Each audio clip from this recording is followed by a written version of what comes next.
Muy buenas tardes a todos.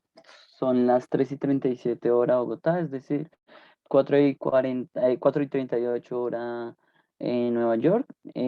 Como es usual, vamos a hacer nuestro análisis de cierre del mercado para el día de hoy, jueves 22 de julio, perdón. La verdad, una jornada un poco más intensa, un poco más positiva respecto a cómo comenzamos esta semana. Hoy tuvimos unos datos un poco más interesantes de nuestro calendario económico. Como vemos, se dieron las solicitudes de beneficio por desempleo, las cuales se ubicaron en una cuota negativa, es decir, se solicitaron más empleos, más solicitudes de subsidios por desempleo y lo esperado. Un dato para nada positivo, que digamos desacelera un poco esas buenas perspectivas de crecimiento que había tenido Estados Unidos o que ha comenzado Estados Unidos a, pues a tener durante el primer semestre de este año. El día de hoy sí tuvimos unos datos importantes para Europa. Tuvimos pues con una conferencia de prensa después de la reunión del Banco Central Europeo. La verdad no hay mucho que resaltar, son cosas que pues ya sabíamos. Se resaltó un poco que la variante Delta pues va a seguir siendo un problema hasta que no se solucione y hasta que no se sepa cuál va a ser el total desarrollo. Eso sí, a pesar de todo, y digamos Inglaterra, por ejemplo, que es uno de los países que presenta unas mayores tasas de contagio precisamente por la variante Delta, pues podemos observar que definitivamente la vacunación está sirviendo, los niveles de, de contagio son altos, pero los niveles de muertes son muy bajos, inclusive llegan a registrar números por muertes diarias muchísimo menores a los 50 de personas, que por supuesto es pues eso sigue siendo una cifra alta, pero no nos estamos acercando ni siquiera a lo que vimos en los niveles más altos pues de la pandemia ya hace unos meses.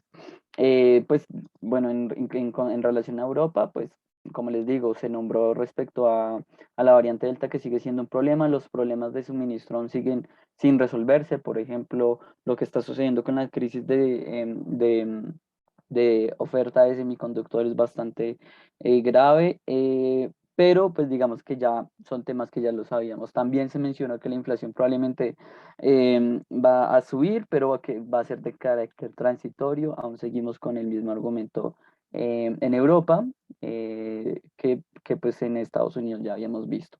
Más allá de eso, no muchos cambios. Las ventas de viviendas en existencia se situaron en un dato 5,9 totalmente previsto por el mercado contra el dato anterior de 5,8, entonces bastante positivo este mejoramiento.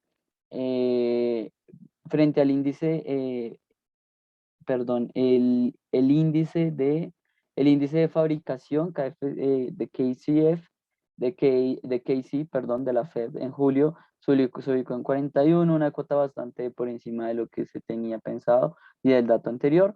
Em, y por otro, el Natural Gas Storage sí aumentó significativamente contra el dato que se esperaba de unos 42, de 42 frente al dato anterior de 55.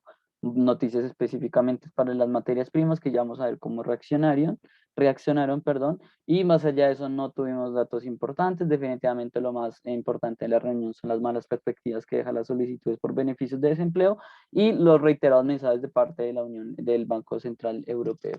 El día de hoy que tuvimos entonces, mayoritariamente un terreno mixto para el dólar americano, ni muchísimas apreciaciones importantes, ni muchas apreciaciones que no haya que resaltar. Podemos observar tan solo que el rand sudafricano cayó un 1,1% frente a las principales divisas, definitivamente la divisa que más perdió terreno el día de hoy. Eso sí, como podemos observar, el euro tuvo una de las jornadas que en peor yo le he visto desde hace mucho tiempo. La libra esterlina, por ejemplo, se apreció 0,6 frente al euro.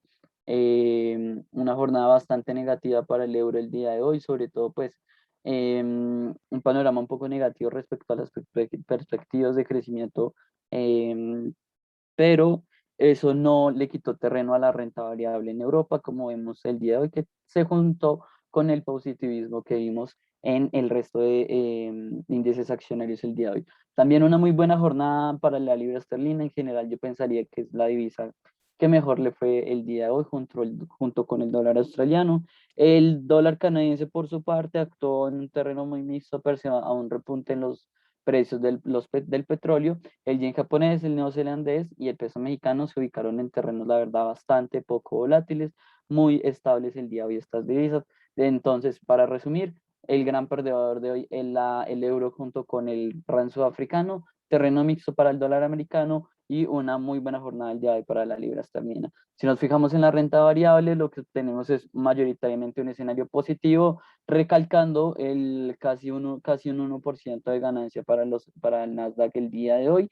El Hansen también, en una jornada que parece inusual, se apreció bastante bien pues durante la sesión de Estados Unidos.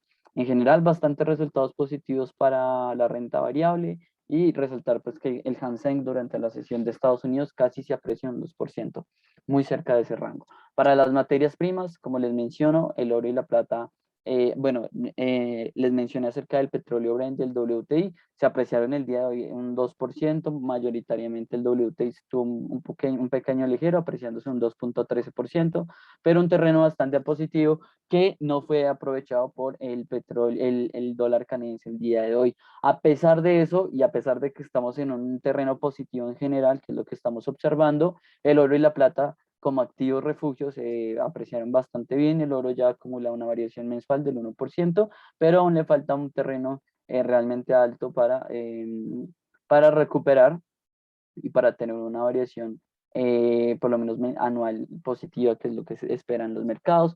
En general, una jornada muy buena el día de hoy para las materias primas. Por supuesto, el gran actor del mercado el día de hoy fue el café en Estados Unidos, que se apreció en una variación diaria en tan solo un 10%, sobre todo impulsado por las temperaturas complicadas que se están dando en países muy grandes, importantes para la producción, como es en Brasil, y también se suma un aumento de la demanda por pues establecimientos de café alrededor del mundo que cada vez comienzan a operar con normalidad. Ese es definitivamente el gran, de hecho diría que el café el día de hoy se tomó las principales transacciones, o por lo menos el ojo de las principales transacciones del mundo, ¿no? Apreciaciones diarias de un 10%. Por otra parte, el terreno positivo y en general como que bastante en busca de riesgo para el mercado del día de hoy, no tiene nada que enviarle por lo menos el terreno en las criptomonedas. Por ejemplo, en una variación diaria, el XRP se apreció un 5%, el Polkadot, el Polkadot, perdón, una moneda mucho menos conocida, se apreció un 7%, y por supuesto las grandes como el Ethereum, el Bitcoin también tuvieron apreciaciones el día de hoy. Resaltar la muy buena apreciación el día de hoy del Ethereum, en el cual no había podido recuperar la cuota de los $2 y ya se ubica en $2,14 el día de una apreciación del 3,96, casi el 4% el día de hoy, acumulando una variación semanal de 5%. Bastante positivo el panorama hoy para las criptomonedas. En general se aprecia positivismo, una búsqueda de mayor riesgo en el mercado en general. Sin embargo, pues tenemos una parte del mercado que igual no deja de alejarse en posiciones importantes en el oro, por ejemplo, y el gran actor del mercado, por supuesto, fue el café el día de hoy, con una apreciación del 10, casi el 11%. Muchísimas gracias, eso fue todo por el cierre de la jornada. Un saludo, mi nombre es Johan León desde Finanzas Trading. No me queda nada más que invitarlos a que hagan todas sus operaciones a través del portal de Escuela Financial. Un saludo, hasta luego.